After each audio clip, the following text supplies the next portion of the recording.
My name's Alvin Amason. I'm a Luthic-Supiaq from Kodiak and kind of half Kodiak and Milchik and Chignik. Early in my college years, I spent a lot of time painting and hopping all over the place, from big airbrush portraits to super realistic to very abstract, and just picking up tools. And then, but I always kept a journal, and I was raised in the house of my elders, so I wrote notes, had little sketches, observations, like how to tell different salmon the way they jumped, and how to tell the sex of a bear at a long distance. And they're kind of real colorfully written, and I just kept this journal because I liked the way people talked to them. They're pretty colorful. And a lot of times you can say a lot with very few words. And I was having coffee with one of my painting mentors one day, and he asked if he could look at my journal. I just slid it over to him. And I was talking to another friend, and got really quiet, and we kind of looked up at him, and he's looking at it, flipping pages, and he looks at me and he says, "This is what you should be painting." And that changed my whole life. The materials I use and the kind of work I do, I've had all kinds of comments thrown at me like, "What do you call that, splash art?"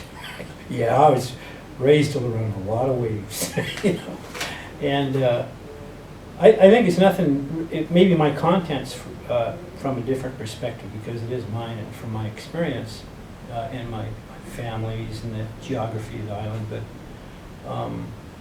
it's multimedia, and that's really, I had heroes like Rauschenberg and Jasper Johns and all the blue chips like that. So I just started making things, whatever worked. There's certain, I use foam, wood, metal,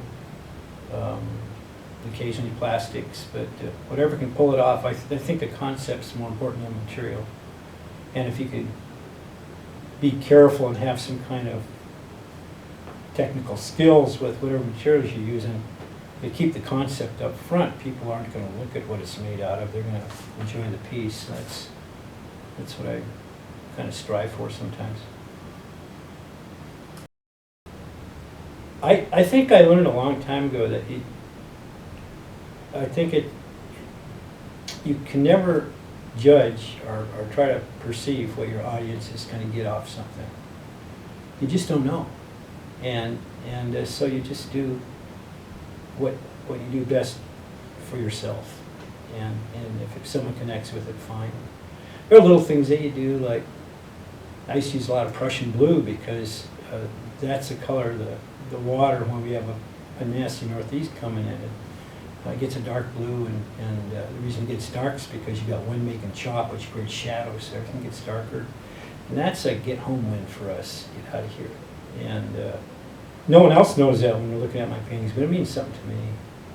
And so those little things pop up. I've done sculptures and had to use little rocks I needed, and I'd call Kodiak like I'd be in Arizona and have my grandfather send me a box of rocks because they had to be from the island.